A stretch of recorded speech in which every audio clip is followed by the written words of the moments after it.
आप देख रहे हैं श्री हरि कृपा आश्रम चैनल। संस्थापक स्वामी श्री हरि चैतन्य पुरी जी महाराज।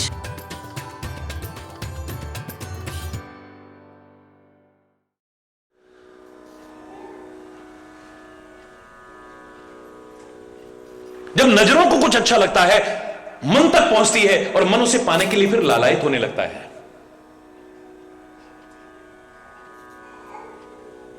मन का जो मार्गदर्शन है हमेशा सही हो कोई गारंटी नहीं है। आत्मा का मार्गदर्शन कभी गलत नहीं होगा। अगर जीता हुआ मन है तो इसके जैसा दोस्त हमारा कोई नहीं है, कभी कुछ नहीं बिगाड़ेगा, ये सबसे भला हमारा करेगा। और मन अगर हमारे कंट्रोल में नहीं है ना, इससे बड़ा दुश्मन हमारा और दुनिया में कोई नहीं हो सकता है। इससे बड़ा दुश्मन नहीं होगा फिर दुनिया में कोई। बर्बाद करके रख देगा, ये पतन करके रख देगा हमारा। ये मन साधक भी है, मन बाधक भी है। ये मन बंधन का भी कारण है, मन मुक्ति का भी कारण है।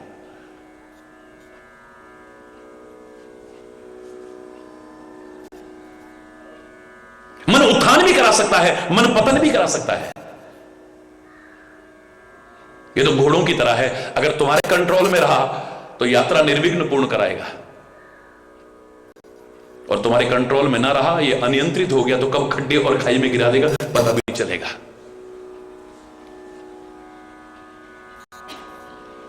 देखा, बड़ा सुंदर लगा, अब पाने को मन लालायित हो रहा है।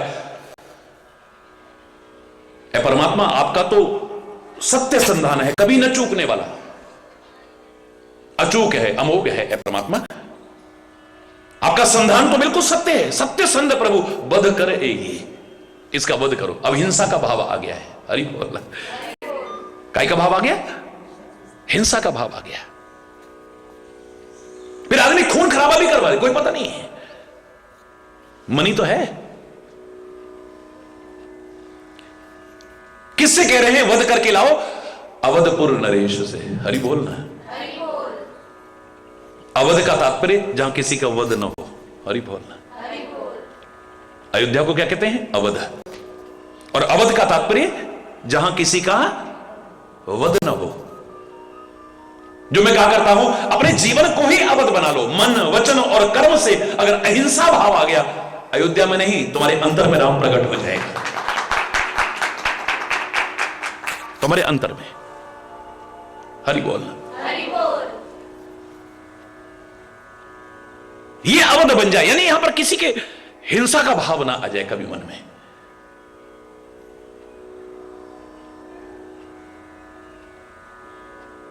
सत्य संध प्रभु वध कर यही। ऐ परमात्मा, आपका तो सत्य संधान है, इसको मार करके लाओ। आनहु चरम कहत वैदे।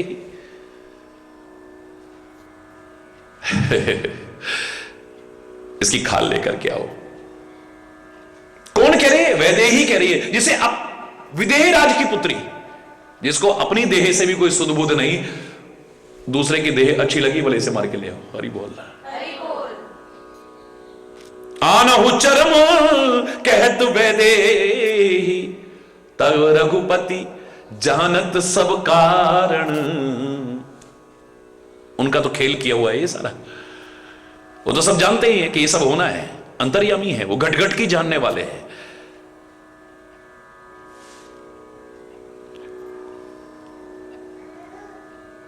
तब रघुपति जानत सब कारण, उठे हर्षि सुर काज संवारन। बड़े खुश होके उठे। देवताओं का काम संवारना है, पृथ्वी का भार उतारना है, संतों की रक्षा करनी है, भक्तों की रक्षा करनी है, राक्षसों का संहार करना है। वो तो जानते हैं ये सब बहाना बनना है खाली। प्रसन्न होकर के उठे। मृग विलोकी, हिरण को देखा है। हरि बोलना।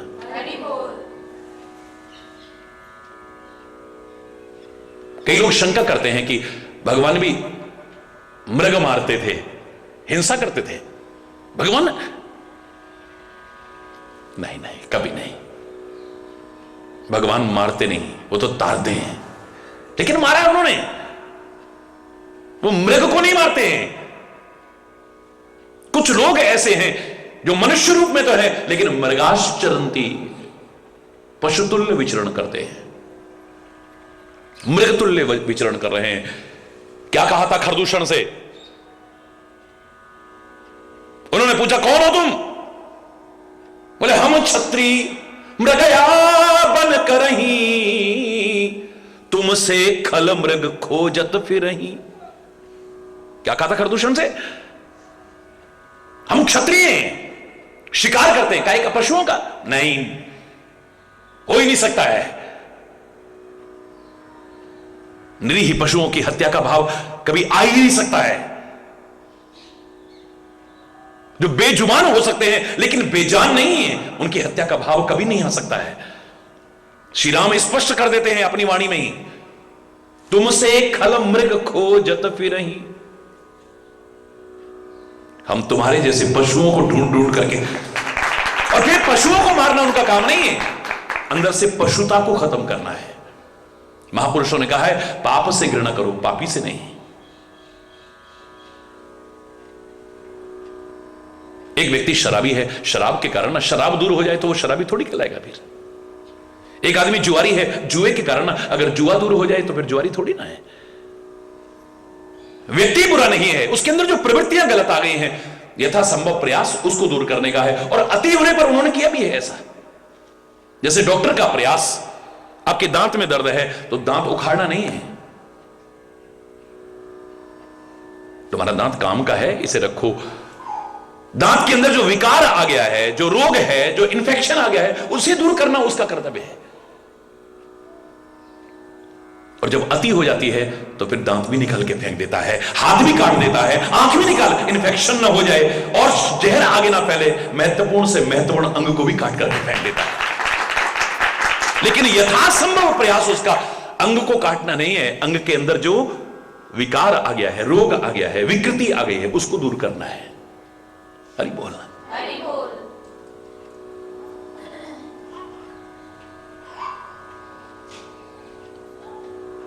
उनका विरोध अधर्म से है, अधर्मी से भी नहीं है, पाप से है, पापी से भी नहीं है।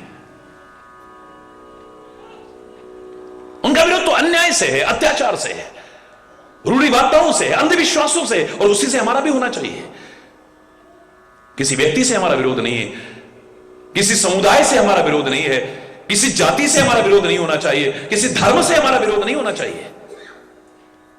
हरि बोलना, जोर से बोलो ना, और जोर से बोलो ना। श्री राम ने हिरण को देखा है, कटी बरी करी बांधा, फेंटा कस लिया, करतल चाप,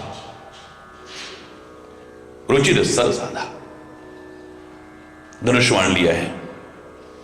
लक्ष्मण से समझा करके कहते हैं, हे भैया, जंगल में बहुत राक्षस घूमते हैं, तुम सीता की रक्षा करना, रखवाली करना इसकी, और बुद्धि, विवेक, बल, समय विचारी रखवाली कैसे करना। एकदम ताकत से नहीं कि सीधे लड़ना भिड़ना शुरू हो गया, पहले बुद्धि से, हरि बोलना, विवेक का इस्तेमाल करके।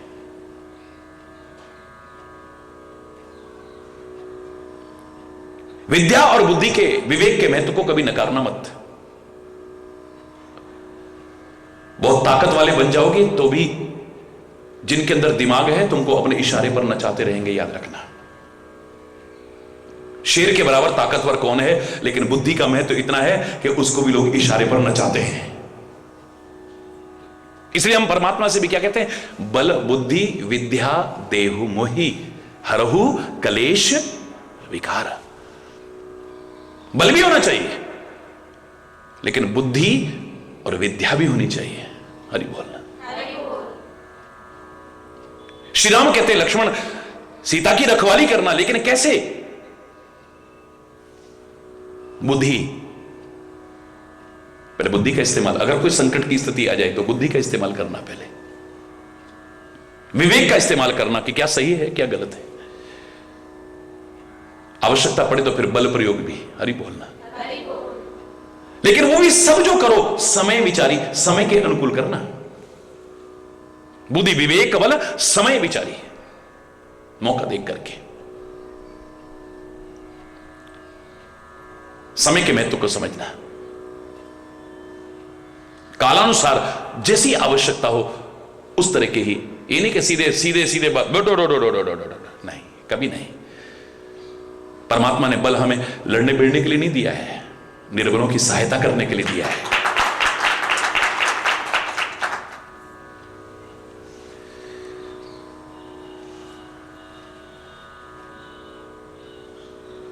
प्रभु ही विलोक चला मृग भाजी।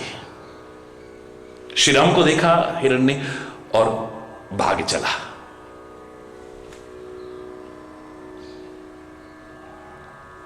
अंतर में उसके प्रेम है, अंतर में भक्ति है। अगर इतना प्रेम और भक्ति लेकर के, वो इतना भाव लेकर के आ रहा है, जो पहले आपने सुना, तेरी नजर बाद में जाएगी, परमात्मा पहले देख रहे हैं। देख, मृग विलोकी, श्री राम ने पहले मृग को देखा है, इसने तो बाद में देखा है। तेरी नजर उस पर रहे, इसका महत्व तो इतना ही है कि कभी उसकी नजर पड़ जाए। बाकी असली महत्व तो उस दिन प्रारंभ होगा जब उसकी नजर तेरे ऊपर पड़ जाए, उसकी दृष्टि तेरे ऊपर पड़ जाए, कृपा की दृष्टि पड़ जाए। तेरी नजर का महत्व तो खाली इतना है कि तू देखता रहे, देखता रहे, देखता रहे, तो कभी उसकी नजर पड़ेगी तेरे ऊपर। बाकी महत्व तो उस दिन प्रारंभ होगा जब वो तेरे को देखना शुरू करे। हरि बोल। फिर हो सकता है हम में से कोई ऐसा हो जिसकी नजर ही ना हो, तो फिर देखने ना देखने का क्या महत्व रहा? हमारी नजर का फिर क्या महत्व रहा? बोलो। हम देखेंगे तभी वो देखेगा। नहीं, सूरदास जी द्वारकाधीश जी के दर्शन करने के लिए खड़े हैं और भीड़ खड़ी है। जैसे ही पट खुलते हैं धक्का मुक्की होती है। एक व्यक्ति ने कहा, बाबा तेरी तो आंख ही ना है, तो तू का धक्का खावा आवे यहां पे, तो कछु दिखेगा तो है ना है, भीतर जाके ठाकुर जी के दर्शन तो को होंगे ना है। तेरी आंख ही जब नहीं है तो तू काहे के लिए आता है यहां धक्का मुक्की खाने के लिए? सूरदास ने मालूम है क्या उत्तर दिया था? मेरी तो नहीं, उसकी तो है ना। मैं ही तो नहीं देख सकता हूं, वो तो देख सकता है ना। उसकी दृष्टि जब पड़ गई तो मेरा उद्धार हो जाएगा।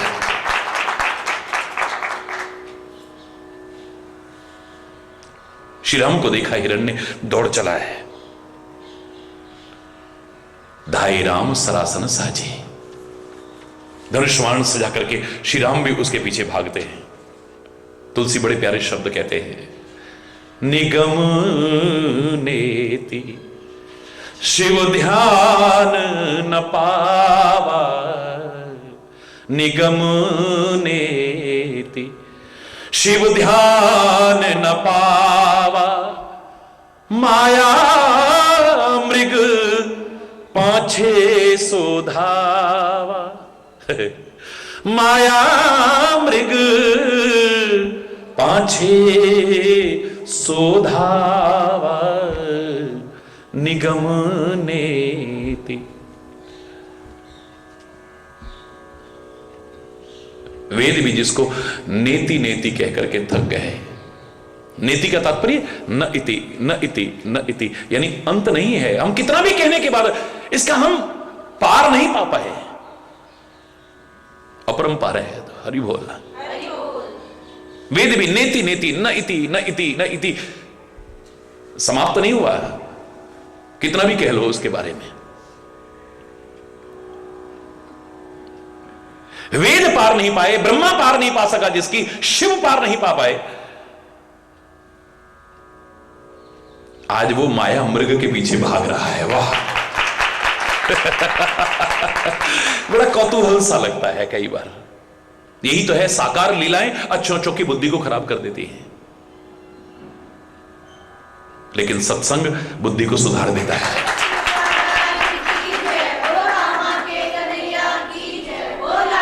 लोग कहते हैं निराकार भक्ति बड़ी कठिन है, लोग कहते हैं निराकार भक्ति बड़ी कठिन है। मैं कहता हूं निराकार भक्ति बड़ी सरल है। ना तुमने कभी देखा तुमने उसको, ना उसके बारे में जानते हो, आराम से ध्यान कर लो, व्हाट्स द प्रॉब्लम।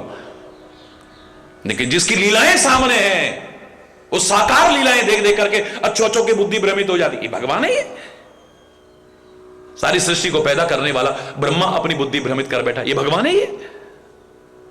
1 साल परीक्षा ली है, तब आखिर में जाके चरणों में गिरा है।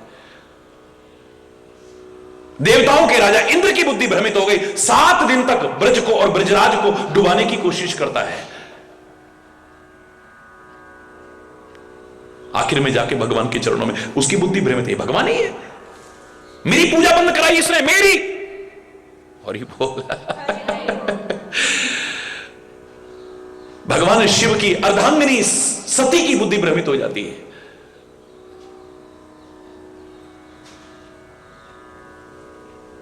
कागभूषुंडी जिसने 27 कल्पों में भगवान का अवतार देखा, उसकी बुद्धि भ्रमित हो जाती है। भगवान का जो निज वाहन गरुड़ है, नारद के कहने पर लंका की युद्ध भूमि में भगवान को नागपाश से विमुक्त करके आता है, भगवान समझ के सेवा करने गया है और बड़ी श्रद्धा से सेवा करता है, लेकिन बाद में वहां से आते हुए मार्ग में कहता है ये भगवान ही है। जिसका नाम लेकर के जन्म मरण के बंधन छूट जाए, वो साधारण से सांपों के बंधन में आ गया, वो भगवान कैसे हो सकता है।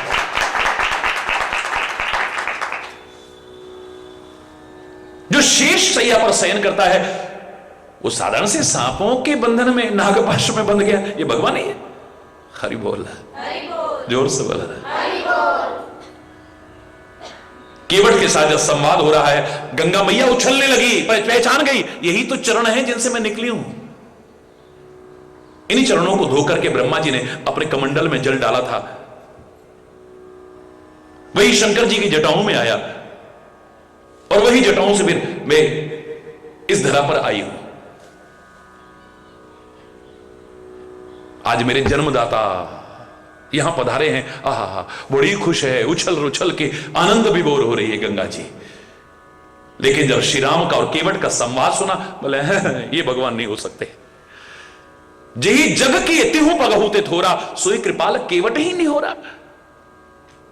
जिसने 3 पैर से कम में सारी सृष्टि को नाप के दिखा दिया, तीसरा पैर रखने को जगह नहीं मिली, वो छोटी सी गंगा को पार करने के लिए केवट के निहोरे कर रहा है, ये भगवान नहीं हो सकता है।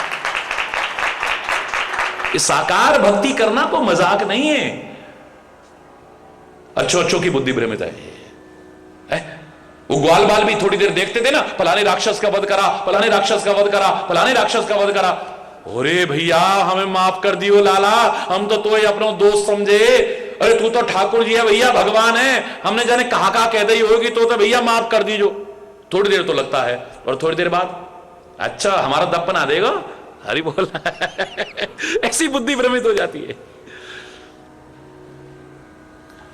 अभी भगवान को उनका मुख खुलवा करके देखती है, तीनों लोकों के ब्रह्मांड के दर्शन कर लेती है वो यशोदा,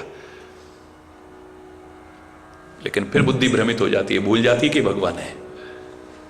उसी को फिर कान पकड़ के थप्पड़ मारने को, उखल से बांधने को तैयार हो जाती है। ये है, कभी लगता है हाँ यार भगवान है, ये भगवान कैसे हो सकता, कभी हो जाता है। हरि बोल साकार भक्ति इतनी सरल नहीं है। दूर रहकर के नाम जपना बहुत सरल है, साथ रहकर के फिर हरि बोल।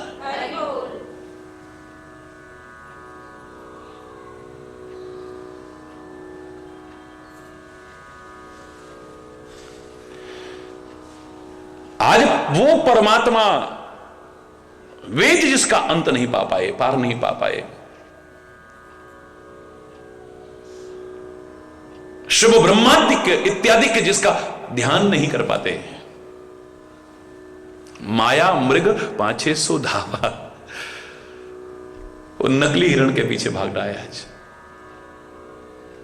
तभी तो रावण ने कहा ये भगवान हो ही नहीं सकता, क्योंकि तो परीक्षा करने आया ना, वो तो ये भगवान है या नहीं। रावण तो परीक्षा करने आया है, क्योंकि उसने जैसे ही मालूम हुआ खरदूषण मारे गए हैं, उसने क्या कहा था? खरदूषण मोही सम बलवंता, तिनहि की मारा ही बिन भगवंता, जो भगवंत लीना अवतारा। अगर ये भगवान है तो इनके हाथों से मर करके भवसागर से पार हो जाऊंगा, जबरदस्ती वैर करूंगा इनसे, तो मैं जाए वैर हट करूं। और अगर राजकुमार हैं तो इनकी औरत को हरण करके ले आऊंगा। और परीक्षा मेरी क्या है कि मैं एक नकली हिरण बनाता हूं। अगर ये अंतर्यामी है तो पहचान जाएंगे कि ये नकली है। नकली चीज के पीछे तो एक आम आदमी नहीं भागता, भगवान क्यों, अंतर्यामी भगवान क्यों भागेगा? मेरी परीक्षा यह है कि अगर हिरण के पीछे वो भागते हैं तो एक आम आदमी है, एक आम राजकुमार है, और अंतर्यामी है, पहचान के उसके पीछे नहीं भागते हैं तो परमात्मा है। लेकिन मेरे श्री राम तो भागे, दौड़ रहे हैं वो तो।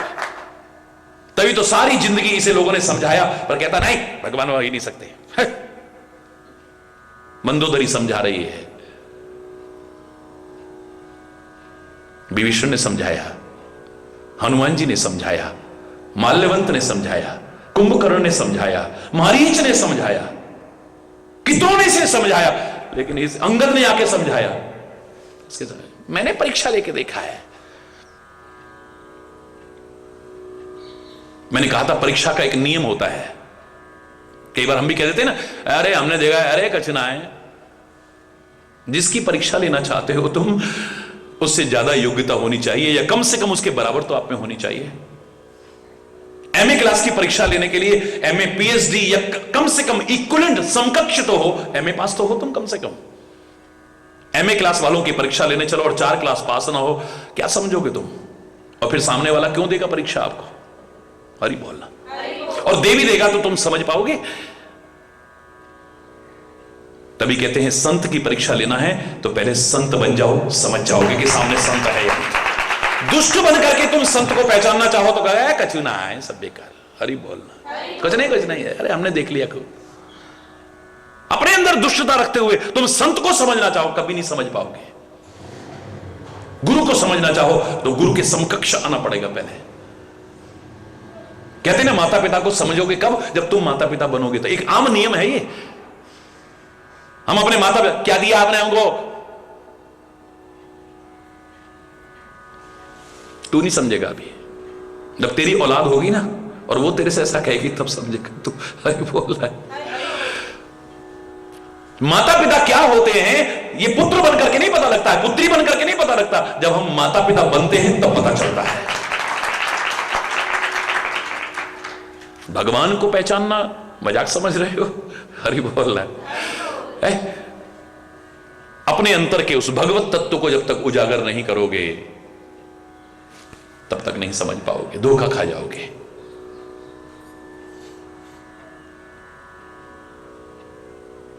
कबहू को निकट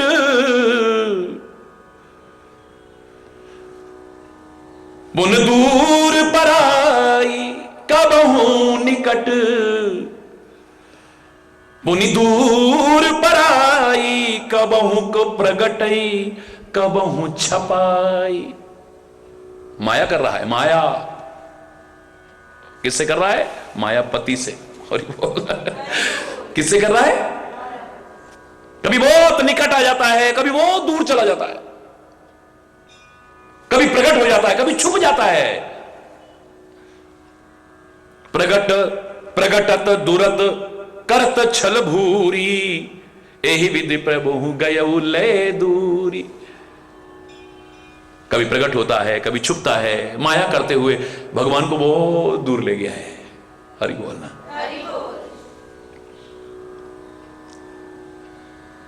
तब तक राम कठिन सर मारा। अब कठिन सर मारा है। धरनी पर कर घोर पुकारा, घोर पुकार करता हुआ पृथ्वी पर गिर पड़ा है। मरते मरते भी छल कर गया। हरि बोलना। लक्ष्मण कर प्रथम ही लेना, पाछे सुमरस मन मोहुरामा। पहले जोर से श्री राम की आवाज में मिलती जुलती आवाज निकाल रहा है, हा लक्ष्मण।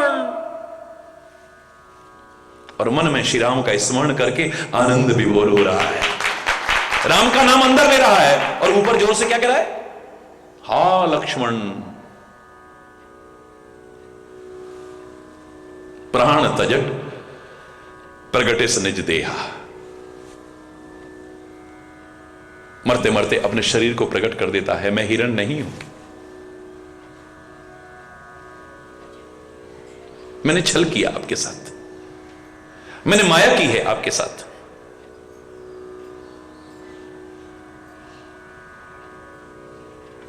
और मुझे मालूम है कि तुम छल और कपट से नहीं मिल सकते हो।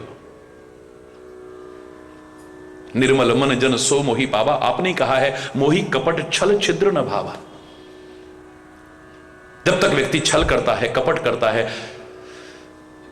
अपवित्र मन का है, तब तक परमात्मा का प्रिय बन जाए हो ही नहीं सकता है। लेकिन अब छल कपट दूर करके वास्तविकता प्रकट कर दी है।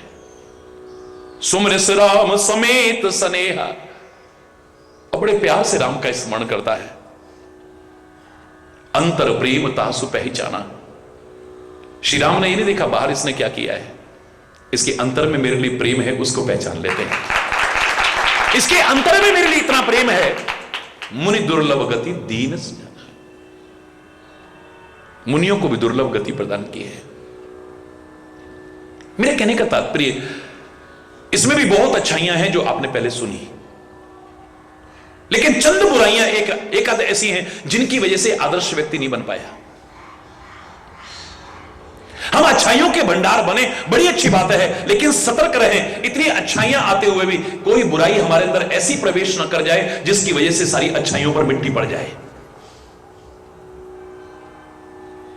रावण में सब अच्छाइयां हैं, बहुत अच्छाइयां हैं, इतनी अच्छाइयां हैं आम आदमी में नहीं होंगी, लेकिन कुछ बुराइयां ऐसी हैं सब अच्छाइयों पर मिट्टी पड़ गई।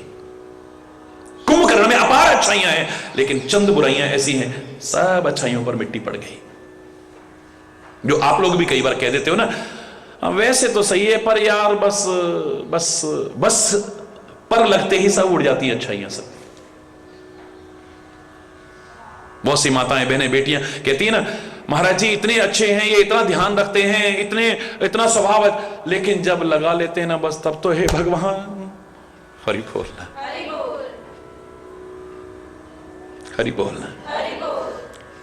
सब अच्छाइयों पर मिट्टी पड़ गई, सब अच्छाइयों पर मिट्टी पड़ गई, एक बुराई के कारण आदर्श नहीं बन पाया। मैंने आपसे कहा था, भारत की पदयात्रा जब मैं कर रहा था आज से कितने वर्ष पहले, एक व्यक्ति ने कहा रावण में ये अच्छाई थी, रावण में ये अच्छाई थी, रावण। तो मैंने कब कहा है कि मैं रावण बुरा है? नहीं, लोग कथाओं में ऐसे ही कहते हैं। मैंने कहा मैंने तो नहीं कहा, आप बताइए रावण कैसा था? मैंने कहा वो बाद की बात है, आप जितनी अच्छाइयां सुना रहे हो ना उससे ज्यादा अच्छाइयां मैं जानता हूं। बहस करने में समय बर्बाद नहीं करूंगा। आपके घर में पोता हुआ है मुझे पता है, उसका नाम रावण रख लो ना। है वो तो नहीं कर सकता। क्यों? अभी तो तू रावण के गुण गा रहा है।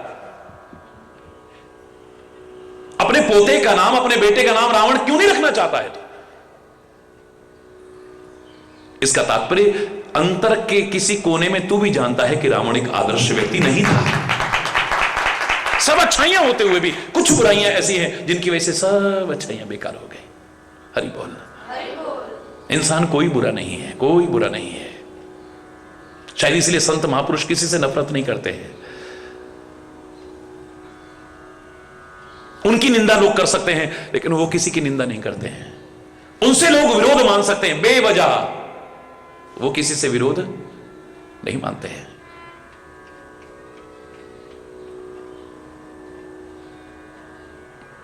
वो तो जब भी अगर शुभ कामना करने की बात आएगी, कबीर की तरह हर संत कहेगा, कबीरा खड़ा बाजार में सबकी मांगे घेर। ऐ परमात्मा सबका भला करना, सबका भला करना, सबका भला करना।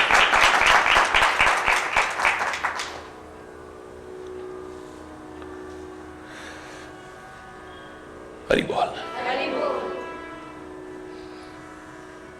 विपुल सुमन सुरवर सही गावही प्रभु गुण गाथ, निज पद दीन असुर कहूं दीन बंधु रघुनाथ।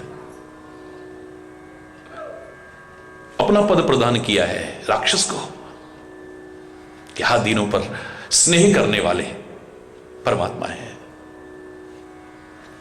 समय भी काफी हो रहा है, मन कर रहा है बस उसी पंक्ति को दोहराने को,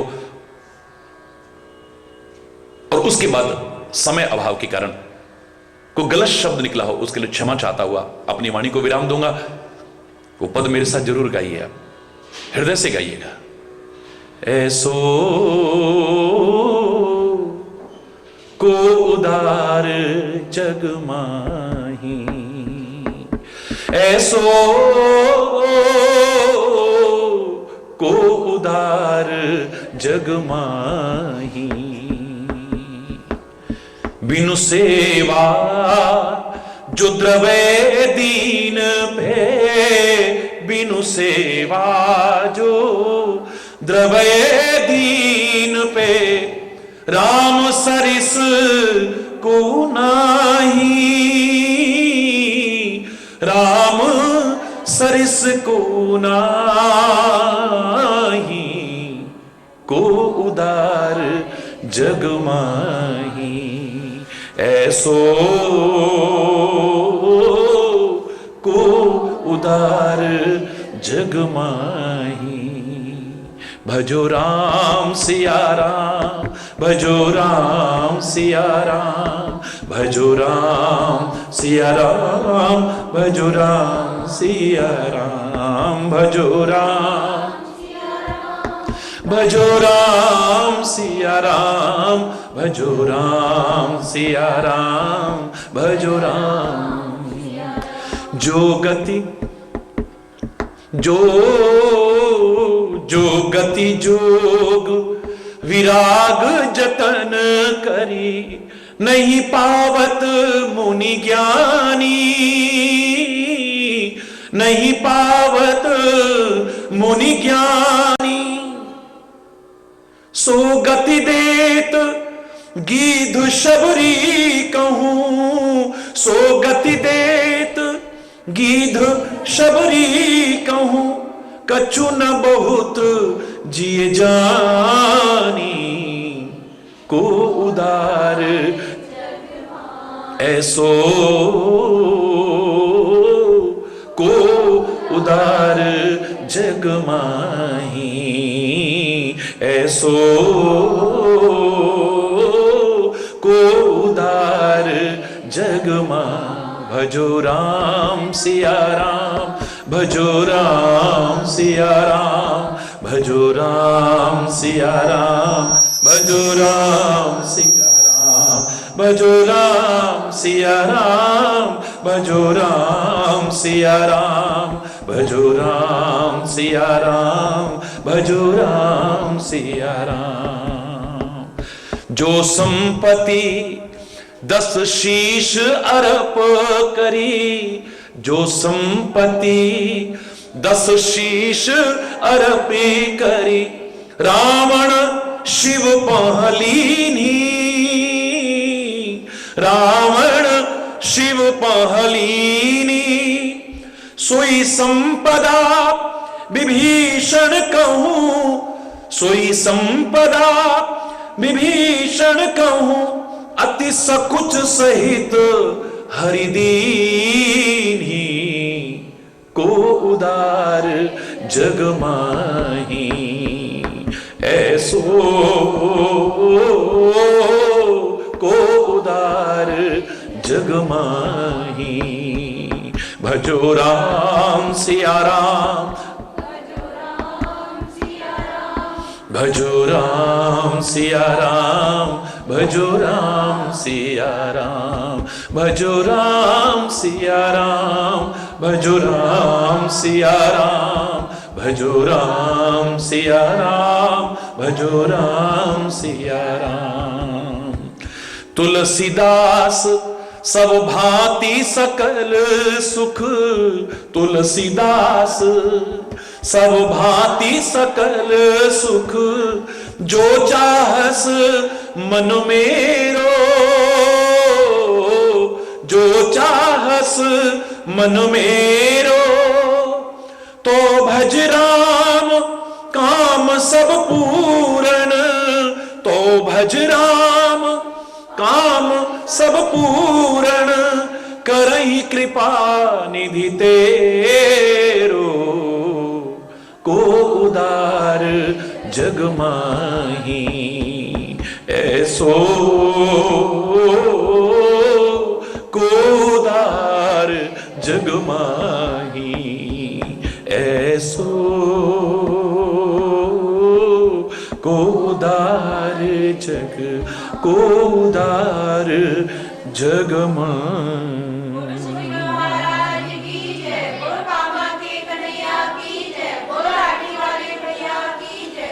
हरि बोल, हरि बोल, हरि बोल।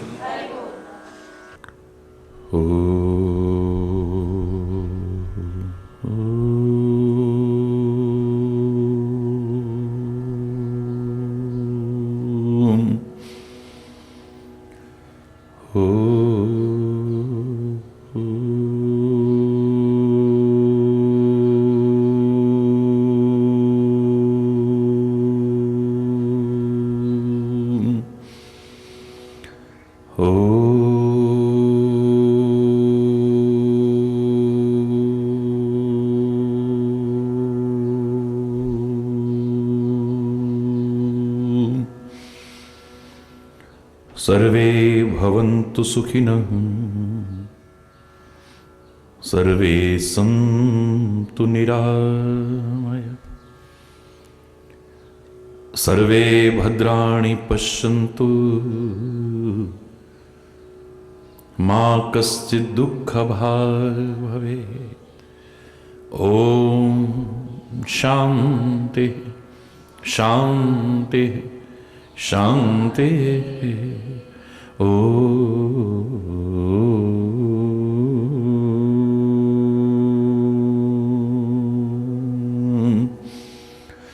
त्वमेव माताश्च पिता त्वमेव, त्वमेव बन्धुश्च सखा त्वमेव,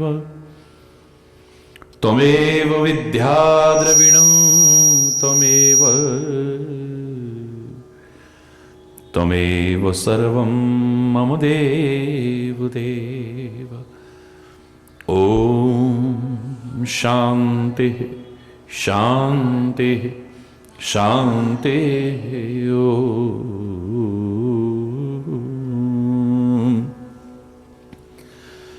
चैतन्य शाश्वतं शान्तं व्योमातीतं निरञ्जनं,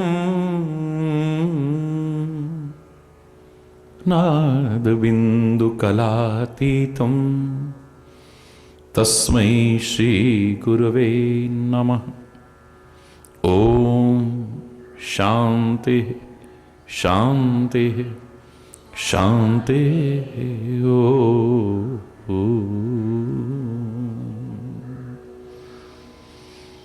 जय जय राधा रमण हरि बोल, जय जय राधा रमण हरि बोल, जय जय राधा रमण हरि बोल, जय जय राधा रमण हरि बोल, जय जय राधा,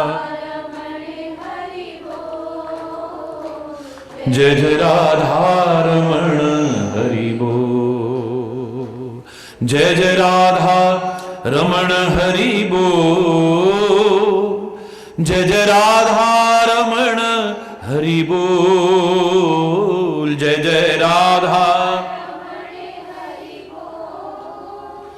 जय जय राधा रमण हरि बोल, जय जय राधा रमण हरि बोल, जय जय राधा रमण हरि बोल, जय जय राधा,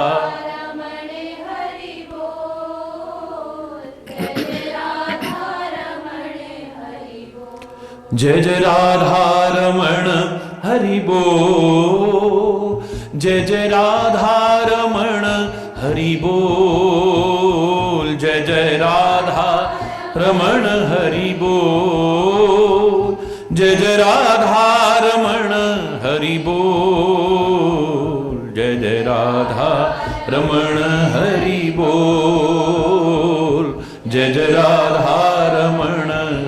बोल। जय जय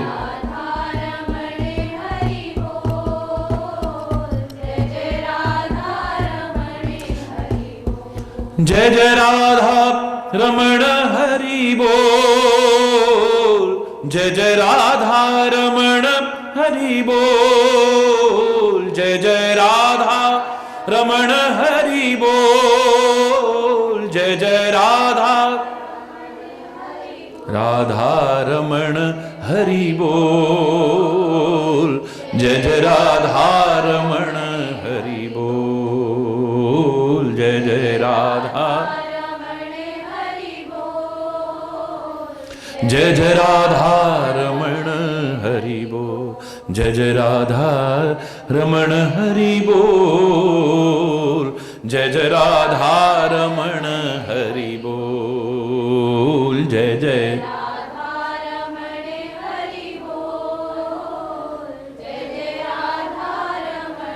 जय जय राधा रमण हरि बोल।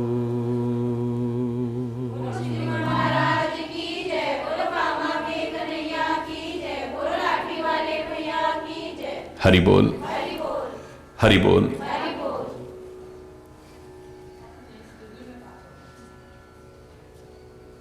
गुणग्राही बनो।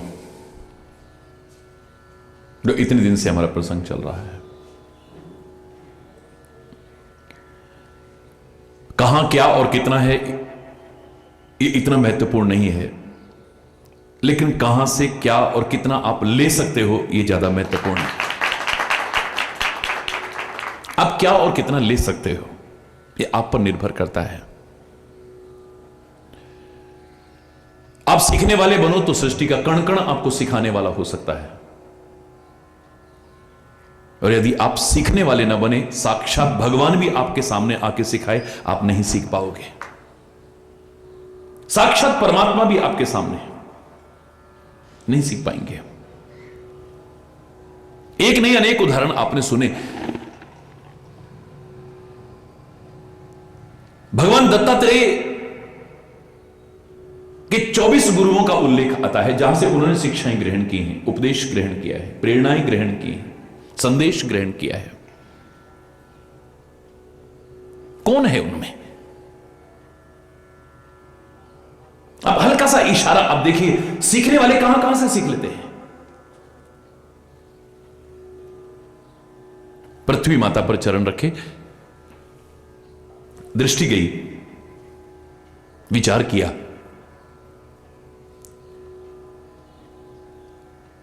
पहला गुरु मान लिया उन्हें।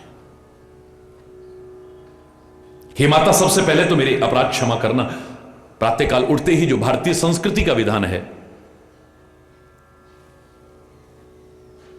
हाथ जोड़कर के प्रार्थना करते हुए कि समुद्र वसने देवी पर्वत स्तन मंडल विष्णु पत्नी नमस्तुभ्यम पाद स्पर्श क्षमस्व में।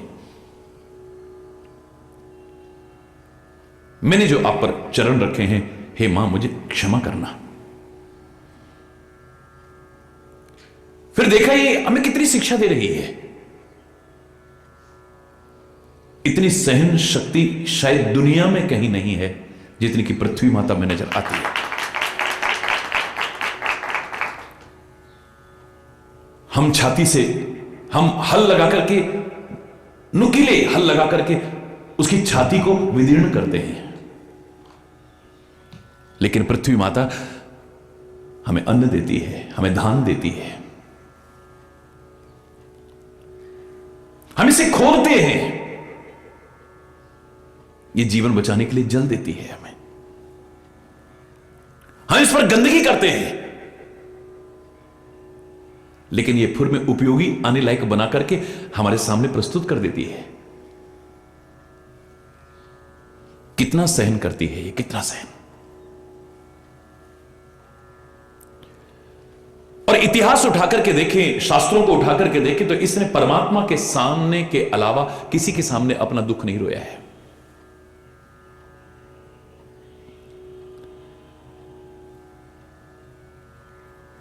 जब अत्यंत भार, अति सर्वत्र वर्जित, जब अति हो गई है, तो परमात्मा से प्रार्थना की है, वो भी हिंसक रूप बन करके नहीं, गौ माता का रूप धारण करके जाती है और परमात्मा से प्रार्थना करती है भार हरण करने की। हमें दिखता है पृथ्वी का 3 भाग पानी सागर के रूप में, वो खारा पानी है। मुझे कई बार लगता है वो खारा पानी नहीं है, मेरी पृथ्वी माता के आंसू हैं। अंदर ही अंदर रोती है, अंदर ही अंदर रोती है, लेकिन किसी के सामने अपना दुखड़ा नहीं खोलती है। जो हमें सिखाती भी है कि मूक रहना, बोलना मत हर किसी के सामने, अपनी हृदय निधि खोलना मत हर किसी के सामने। आंख से मोती ढुलकते, मोल इनका कौन जाने, तू इन्हें चुपके संजोले, ये बड़े अनमोल दाने। इस निठुर जग की तराजू पर हृदय को तोलना मत, मूक रहना, बोलना मत। रही मन निज मन की विथा, मन ही राखो गोए, सुन हंस दई है लोग सब बांट सके ना कोई। जब इन्होंने बांटना ही नहीं, इनके सामने रोने की क्या आवश्यकता है। ये किसी के दुख दर्द को नहीं समझते हैं, किसी की पीड़ा का एहसास इतने कठोर हृदय के हो जाते हैं, पत्थर हृदय हो जाते हैं कि नहीं समझ पाते हैं।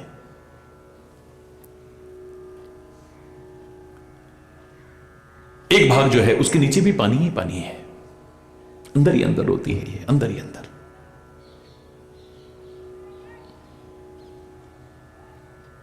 कितनी सहनशीलता है। घर परिवार टूटन और बिखरन की कगार पर जो आ चुके हैं, क्या उसमें एक मूल कारण सहनशीलता का अभाव नहीं है? एक दूसरे को एक दूसरे की बात बर्दाश्त नहीं है। मां बाप को बच्चों की बात बर्दाश्त नहीं, बच्चों को मां बाप की बात बर्दाश्त नहीं है। भाई को भाई की बात बर्दाश्त नहीं, पति पत्नी को एक दूसरे की बात बर्दाश्त नहीं है। यहां तक कि हमारे हितैषी अगर संत सदगुरु महापुरुष भी हमसे कुछ कहें, वो भी हमें बर्दाश्त नहीं है। हरि बोलना, जोर से बोलना। सहनशीलता का अभाव हो गया है। टूट रहे हैं परिवार, बिखर रहे हैं परिवार। हिंसा है, द्वेष है, घृणा है, वैमनस्यता है, कटुता है।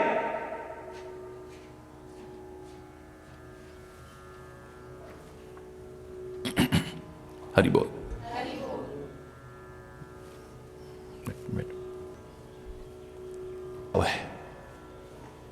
बर्दाश्त नहीं है एक दूसरे को। और मैंने आपको याद है, घर घर में स्वर्ग जैसा वातावरण हो सकता है, घर घर में स्वर्ग जैसा वातावरण। उस स्वर्ग की बात किसने देखी है? 3 चीज अगर आ जाए तो 3 चीज।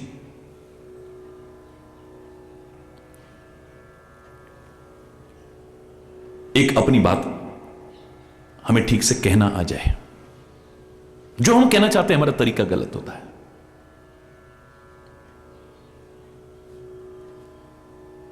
अपनी बात हमें ठीक से कहना आ जाए। एक, हमें ठीक से रहना आ जाए जहां भी हम रह रहे हैं।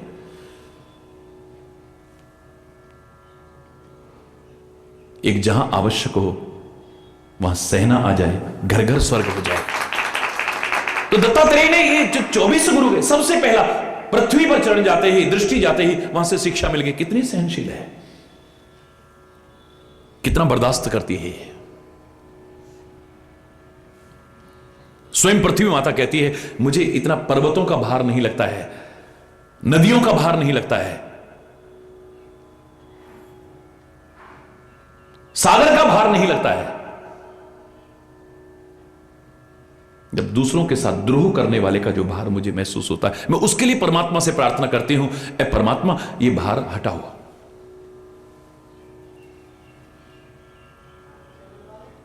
सहनशीलता आ जाए हमें।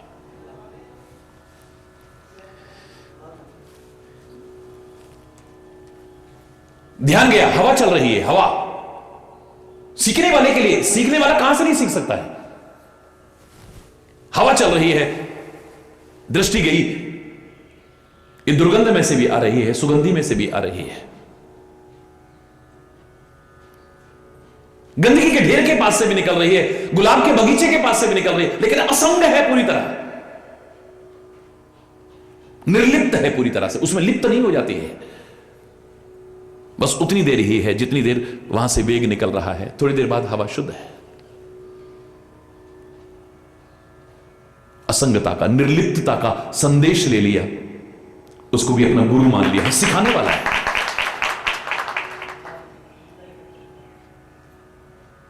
सिखा रहे हैं वो, पृथ्वी से शिक्षा ली है, वायु से शिक्षा ली है।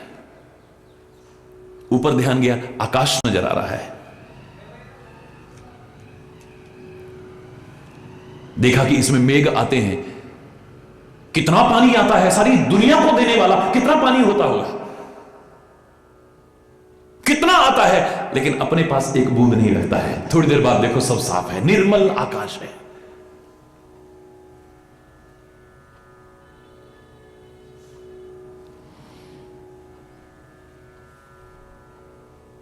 जो आया है वो दूसरों को प्रदान कर देता है। आकाश को गुरु मान लिया कि तुम मुझे सिखा रहे हो। ये जो संचय की प्रवृत्ति है, ये व्यक्ति को कई बार पतन के कगार पर ले जाती है। ये बटोर करके रखने की जो प्रवृत्ति है, नदियों में जल पवित्र रहता है, आज हमने नदियों को भी अपवित्र कर दिया है। इस चिंता का विषय हो सकता है,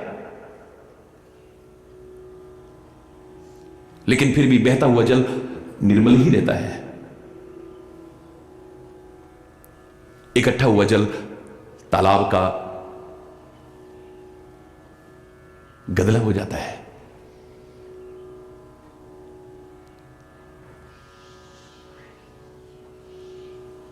रुका हुआ है वो,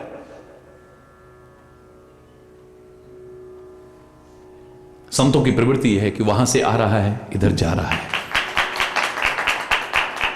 हमने गुरु मान लिया है, ये सिखा रहा है हमें। जल के भंडार आए हैं उसके पास बादल बन करके, लेकिन उसे अपने पास समेट के नहीं रख लिया है। समाज में जो मुखिया बनते हैं,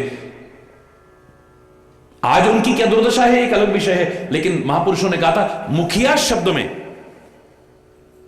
ज्यादा भाग मुख का आ रहा है। कौन समाज का मुखिया कहलाने योग्य है? बनते कितने भी मुखिया हो, चाहे वो घर का मुखिया हो, चाहे नगर का मुखिया हो, चाहे देश का मुखिया हो, चाहे पूरे समाज का मुखिया हो, कहीं का भी मुखिया हो, किसी कार्यालय का मुखिया हो, मुखिया हम किसे मान सकते हैं? जो मुख की तरह हो।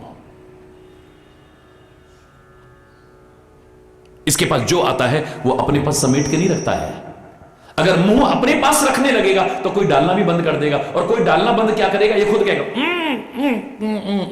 हरि बोल।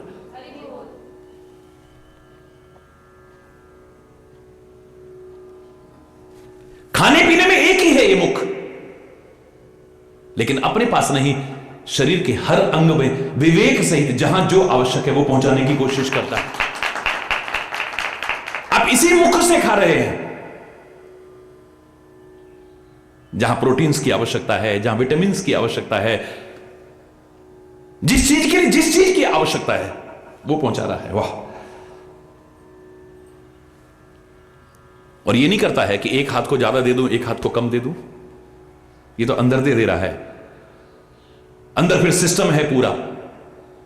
वो किस तरह से वितरण प्रणाली है, प्रकृति का चमत्कार।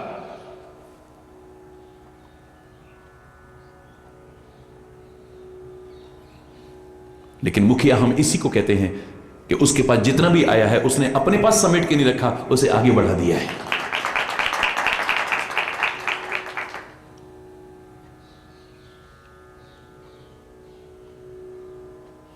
गुरु का तात्पर्य यह है कि जो हमें अज्ञान के अंधेरों से ज्ञान के उजालों की ओर ले जाए। आंखें बंद करके न चले हम, आलसी बनकर के सोते न रहे हम। उठें, जागें, आंखें खोल करके चले। कभी ठोकर नहीं खाएंगे। फिर अज्ञान के अंधकार से जो अंधे हो चुके हमारे नेत्र हैं, उनमें ज्ञान की शलाका डाल करके जो हमारी आंख खोल दे, वही तो गुरु है। जो हमें कुछ भी सिखाता है वो हमारा गुरु है। पहले गुरु हमारे माता पिता हैं, जो हमें जन्म देते हैं, पालते हैं, वो भी हमारे गुरु हैं, बहुत कुछ सिखाते हैं हमें। विद्यालय में जाते हैं तो शिक्षक हमें सिखाता है, वो भी हमारा गुरु है। समाज में विभिन्न स्थानों पर हम जाते हैं, कहीं ना कहीं से कुछ ना कुछ हम सीखते हैं, वो सब हमारे गुरु हैं। अध्यात्म क्षेत्र में अगर कोई महापुरुष मिल जाए तो फिर गुरु नहीं, सदगुरु मिल जाते हैं। ये तो पता नहीं कहां कहां का सिखाते हैं, लेकिन ये सत्य मार्ग का सिखाते हैं हमें, इसलिए सतगुरु कहते हैं हमें।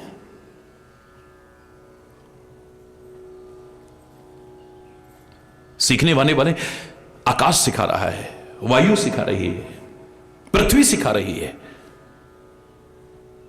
जल सिखा रहा है।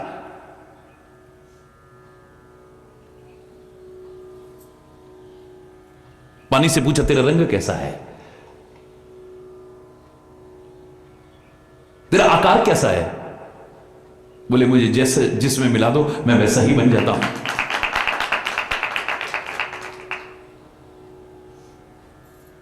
कितनी विशेषता है, इसका कोई आकार नहीं है और हर आकार में मिलता है। कहीं सागर के रूप में है, कहीं नदी के रूप में है, कहीं नहर के रूप में है, कहीं नाले के रूप में है, कहीं तालाब के रूप में है, कहीं पोखर के रूप में है, कहीं मटके में है, कहीं टैंक में भरा हुआ है, कहीं किसी रूप, कहीं टूटी में आ रहा है, कहीं नीले रंग का नजर आता है, कहीं गदले रंग का नजर आता है, कहीं श्वेत रंग का नजर आता है।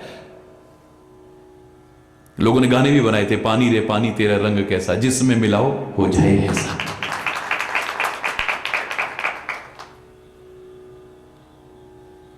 लेकिन जल की जो सबसे बड़ी विशेषता है पवित्रता। ये नहीं कि जिसमें मिलाओ वैसे बन जाना। जल की जो सबसे बड़ी विशेषता है, गुरु बना करके सीख रहे हैं, उस पवित्रता को हमेशा हम अपने अंदर बरकरार रखें। बाह्य पवित्रता भी और आंतरिक पवित्रता भी, बाह्य पवित्रता भी रहे और आंतरिक पवित्रता भी रहे। इसलिए पूजा पाठ में यह संदेश देने की कोशिश की है एक श्लोक के माध्यम से। ओम अपवित्रः पवित्रो वा सर्वावस्थांगतोपि वह यह स्मरेत पुंडरीकाक्षम स बाह्य अभ्यंतर शुचि। बाह्य और अभ्यंतर शुचि यानी बाहरी पवित्रता भी हो और आंतरिक पवित्रता भी हो। बाहर से आदमी बड़ा पवित्र है, साफ सुथरा है, लेकिन मन गंदा है, अंदर गंदा है, वो भी नहीं चलेगा। अंदर से बहुत साफ सुथरा है, बाहर से गंदा है, ये भी नहीं चलेगा।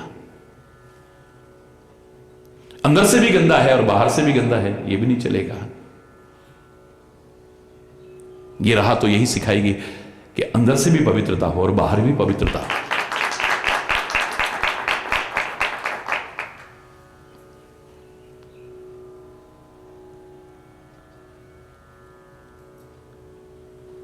जल की जैसी लिक्विडिटी हमारे अंदर आए, जल की जैसी पवित्रता हमारे अंदर आए।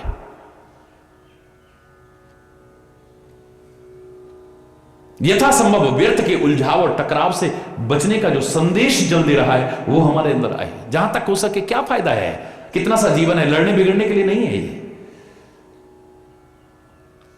कई लोग तो मूर्खतावश बहाने खोजते हैं कि कैसे लड़ाई हो। ये जिंदगी इसलिए नहीं मिली है, अनमोल जीवन, इसे यूं ही बर्बाद नहीं करना है। परमात्मा ने हमारी नाड़ियों में खून बहाया है, इसे नालियों में नहीं बहाना है।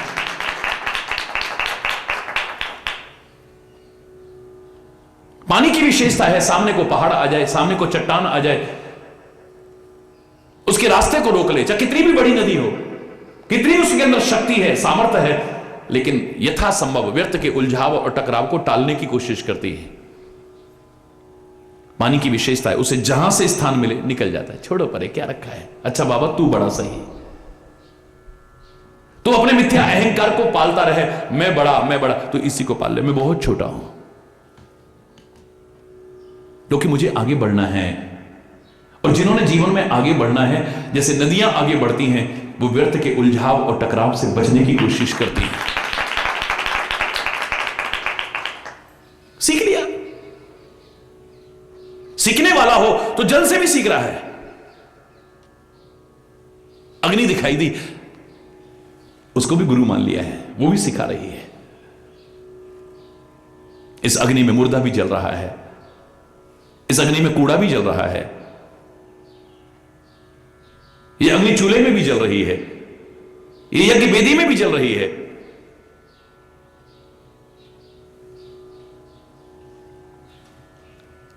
लेकिन अग्नि अग्नि है।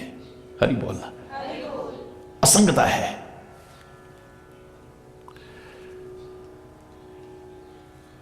ये जिसको भी जला रही अपने अंदर ग्रहण नहीं करती है,